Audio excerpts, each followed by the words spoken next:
Yeah, so thank you so much for meeting with me, Megan Griffiths and Eliza Flug. I really enjoyed Year of the Fox.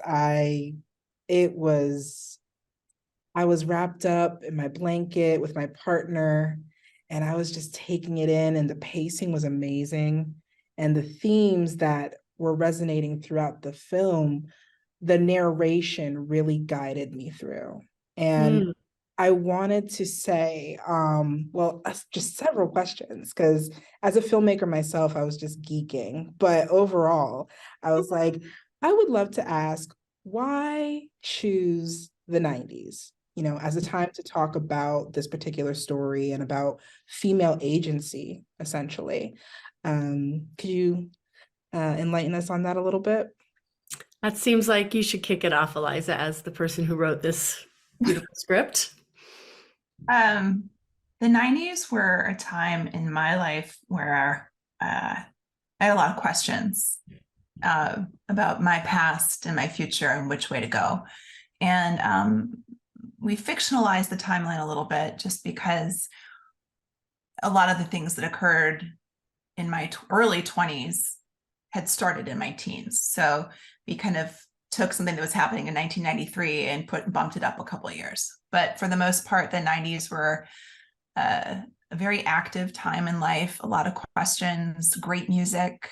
And I feel like that's when American culture started to make a seismic shift. So. And I think you also mentioned that when it came to certain female icons, right, within the celebrity world, like Britney Spears and other individuals that followed during that time period, do you feel that being this female icon during that time really had a lot to say about self-image and how we saw our own bodies and how we just saw ourselves as women in general in society? Well, 97 was post heroin chic. That had been 1993 through 1996 in fashion. And I had been working for IMG, for Mercedes-Benz Fashion Week at this time in 97. I was a brand new assistant to Fern Malice, and she's the head of the CFDA. And so I was taking in a lot of stuff that was happening in terms of women and how they were treating their bodies.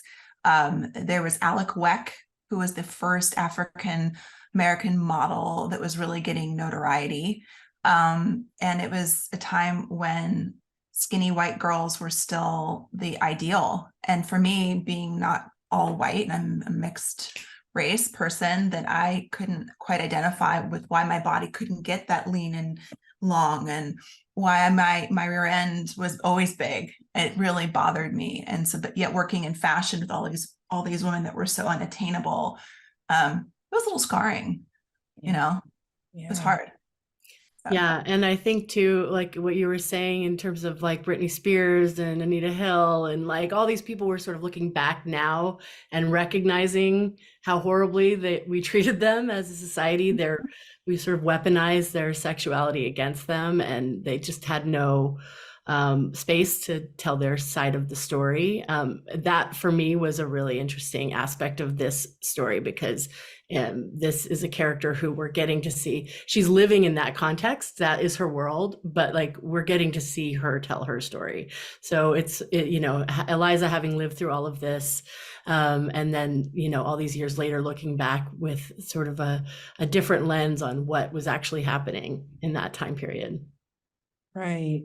And I had read that this was inspired by true events. What is it like writing and directing based or inspired off of true events? And how do you decide what to keep from the true event? And how do you decide to, dramatize or fictionalize something else?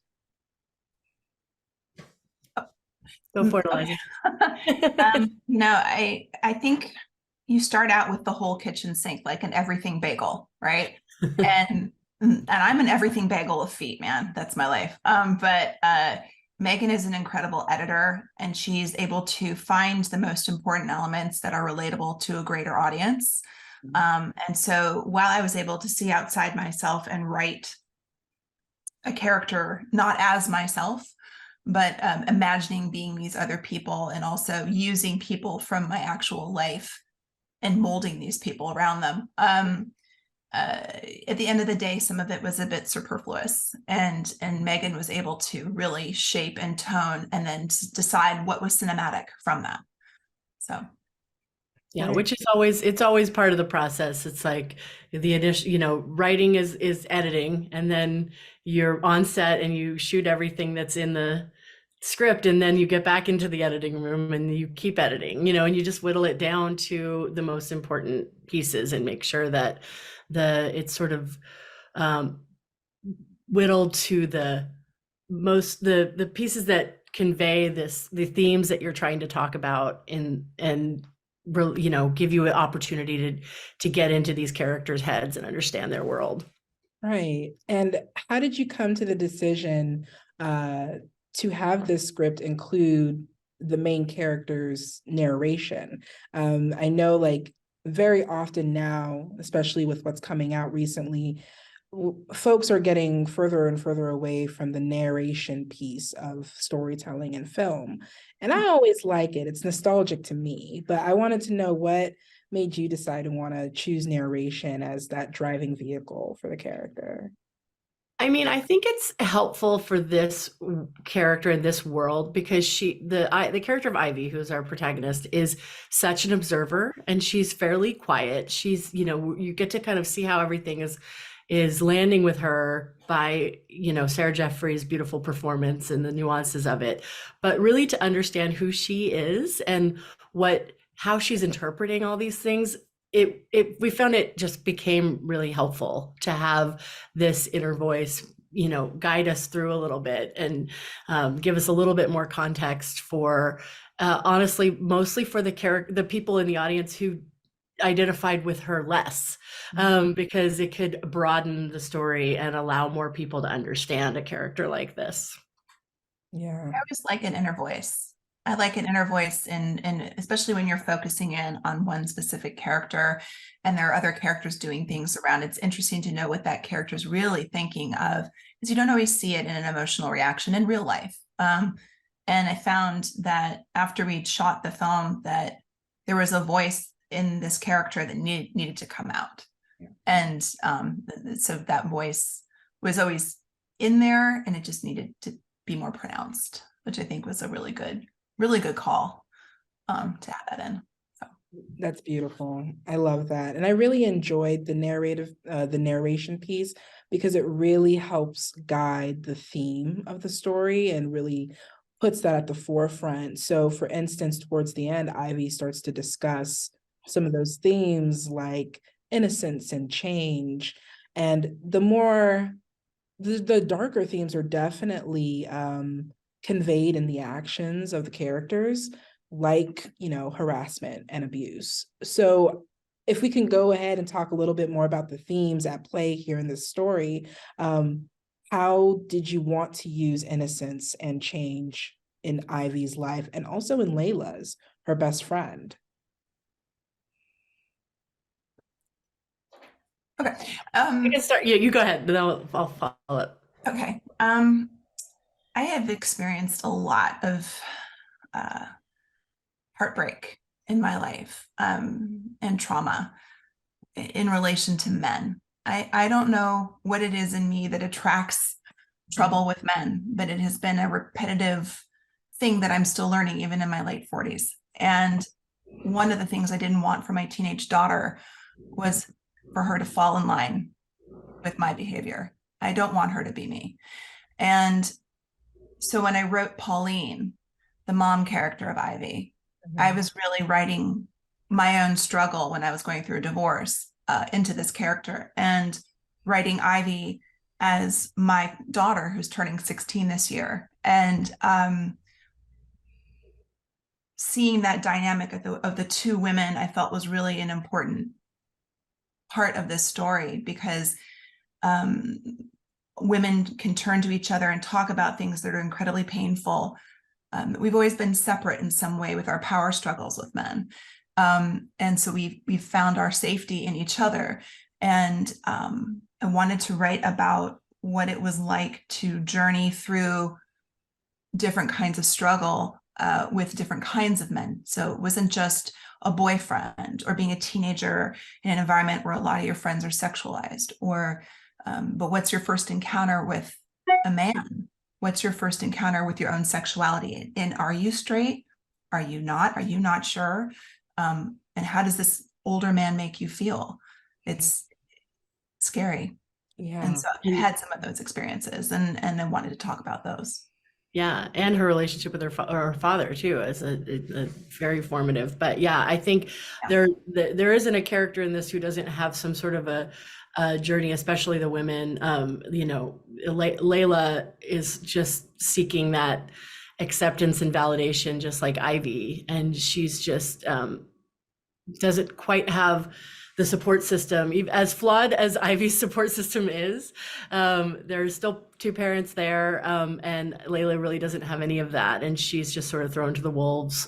And then Pauline is sort of herself emerging from that kind of a mindset that she was a Layla, you know, kind of going through this system, and she now is emerging and having a little perspective, getting outside of that bubble and seeing that it could happen to her daughter. And so she has a great deal of growth from the beginning of the story to the end to get to the point where she can be really helpful and supportive to Ivy.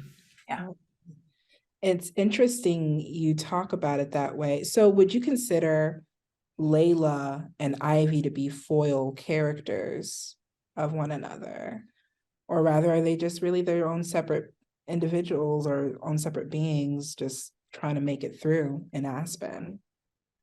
Layla is based on an amalgam of women that I knew, women now. And one of them actually passed away, was a high school friend, and she had really struggled with her male relationships. She couldn't get past some of those painful experiences of not feeling like she was achieving that level of acceptance in her community that she thought she was supposed to. And it was a constant source of, well, if I look this way and I'm this beautiful person, I fit this picture of the 90s and early 2000s of like what I'm supposed to be, and this is it, and I'm doing it. Why isn't this enough?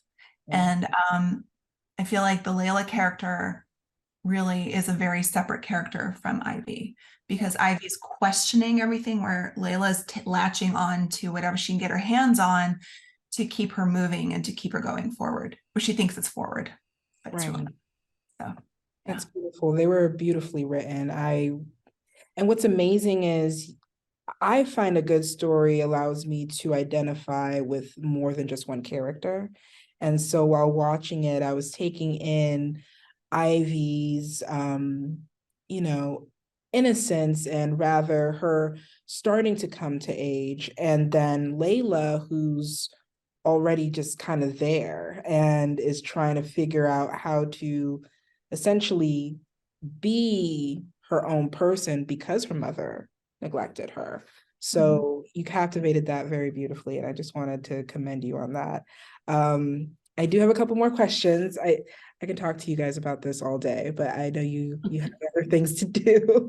Well, how about with y'all? How did you two connect? How did you know that this was a story you wanted to tell together? Well, we knew each other before we came together to do Year of the Fox. We had worked on a project called Sadie together, and also had known each other for about 5 years before that. So I think we've known each other for about 13 years, and just have known, you know, Eliza's been such a huge part of the Seattle film community, which is where I live and work. And we just were aware of each other, kind of flitting in and out of each other's lives a little bit. And she sent me this script in 2020, and I read it, and I was just it really just was captivated by the world and the knowing that it was inspired by experiences Eliza had had, and that she had this authority to tell this story, and that she had been in these situations with these pretty notorious predators, and just kind of had this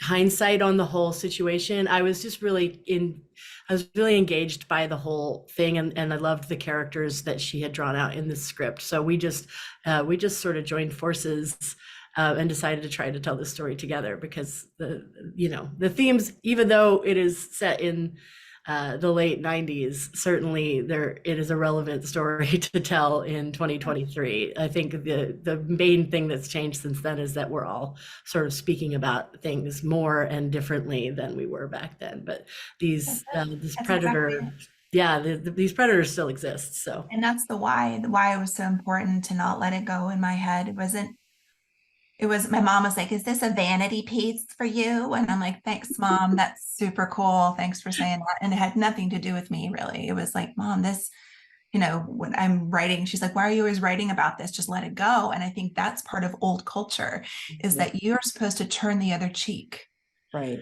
And good women stay quiet and they let things go and they keep the peace and they make things just move along.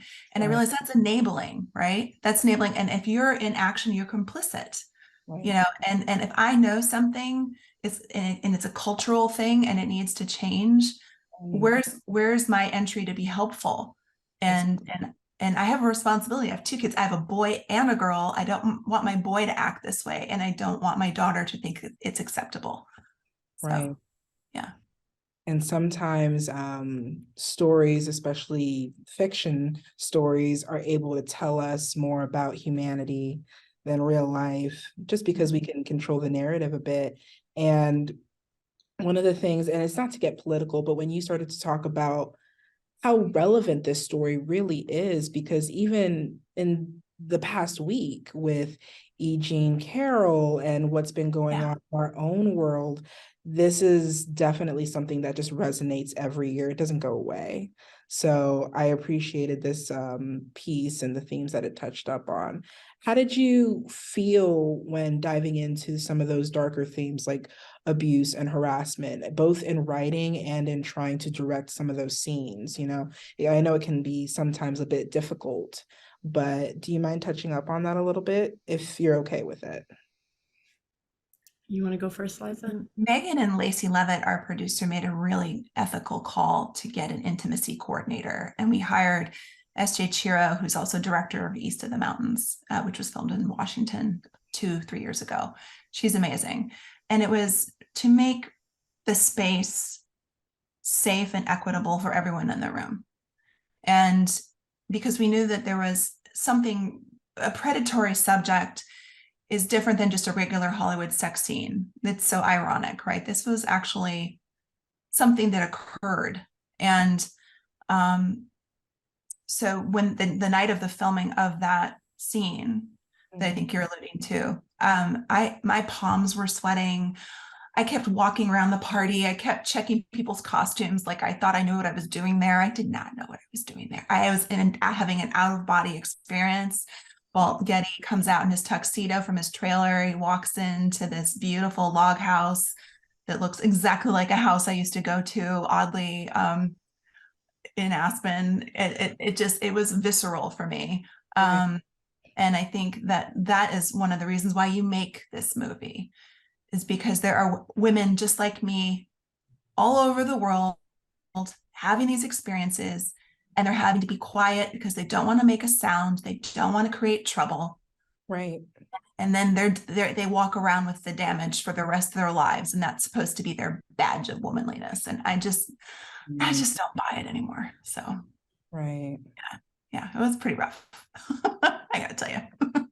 Thank you for sharing that. I can't even imagine.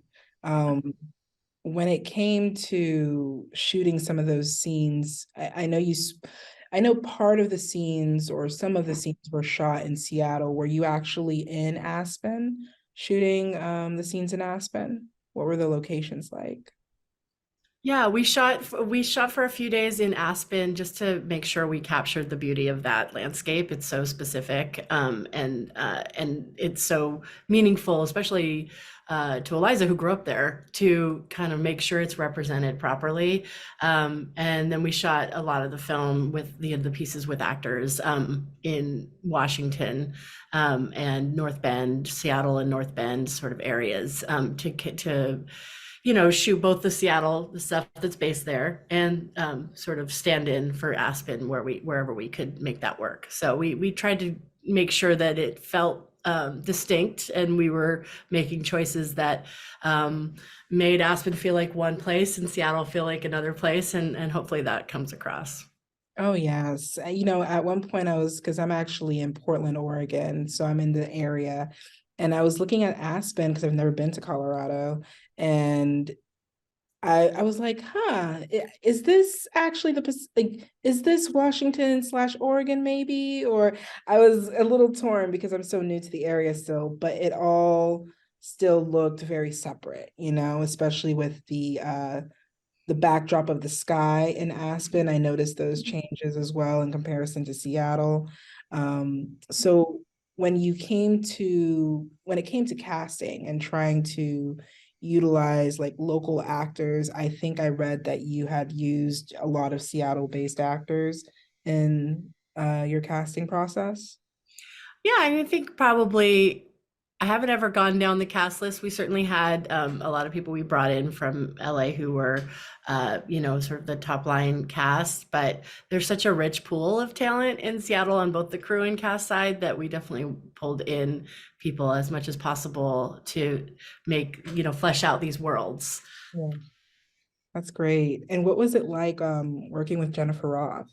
You know, just being able to make this film together with her Well, role. Jennifer was on before I was. Eliza and Jennifer were sort of had teamed up before Eliza shared the script with me. I had known Jennifer for a lot of years as well. We're a small but mighty film community up in Seattle, so there's a lot of we've all worked on a lot of projects with each other over the years. It's a really uh, intertwined community. But we've worked together on lots of things, and is this the first thing you've worked with Jennifer on, Eliza? Um, yes, yes. I was going to do another project with her before, but ended up that because of COVID and everything just kind of shut it down. So, but and working with Jennifer is really she's a machine, man. And I mean that in a good way. Like she can get things done. She knows how to wrangle, she knows how to handle different personalities. Right. And one of the most wonderful assets to a film set in general is having a Jennifer Roth on your set. You know that your liability and risk are low. You know that she's not sleeping, that she's doing all the extra worrying. She was going to airports and picking up actors just to make sure they got to hotels safely. I mean, this is a woman who did Mudbound and Black Swan and has a huge resume that I adore and respect. And I think the reason that she's such a success is because she's such a consummate professional in everything that she does, and she works really hard. Yeah. So we were lucky to have her for sure. We had an amazing producing team. Lacey Levitt too is such a strong producer and has just been like on it for the long haul and cares so much about the themes that we're trying to talk about. She's so creatively invested. Jonathan Queso is our co-producer and he's the same. Like we're really, I feel really supported by the producing team, which also includes Eliza, I should say. That's amazing. And what are you? Good time. That's good. Yeah. And my last question for you really is just how are you feeling about the Seattle International Film Festival? I know, Megan, you've been to the festival several times. And Eliza, I wasn't sure if this was your first time or not, or if you've been before. I've executive produced 13 films in Washington, where I was the majority exec producer on those films. So like short films, documentaries, other narrative feature films. And you become personally invested, obviously, when you do that work. But I gave of my heart into this project in a different way. And Megan let me. And most directors don't let the writer in the way that Megan did. And I know that. And I felt it was a very special time in my life. So I'll never forget it. And so this feels like my first SIFF. And I can't begin to say how happy I am that we filled up and sold out the Egyptian for our premiere. Super cool. We're really flattered. And I know that every wonderful Seattle film buff in the community is showing up. So we're lucky that Seattle's like that. Yeah, it's a beautiful film community and people really show up for each other, and the audiences here are just like cinephiles, and they're very receptive to um to to cinematic art. You know, they want to go and think in the movie theater, and That's um what a concept, right? And so it's always a pleasure to show things at SIFF, and I am just honored to be there with this project and to be able to like share this moment with our community and talk about these kind of topics with Yeah, these very intelligent moviegoers. of course. And thank you so much for having this conversation with me. I really appreciated it. And I'm glad that I got to ask you the questions that I really personally had outside of just being a journalist. It was just me as a viewer appreciating the film. So thank you so much. Thank you so much, Rania. It was a pleasure to meet you, and thank you for all the lovely, thoughtful questions. Yes, great of questions. Thank course. Have a great weekend, y'all. You you. too. Thanks, Rania. Bye. Bye, Rania. Bye. Thanks. Thanks.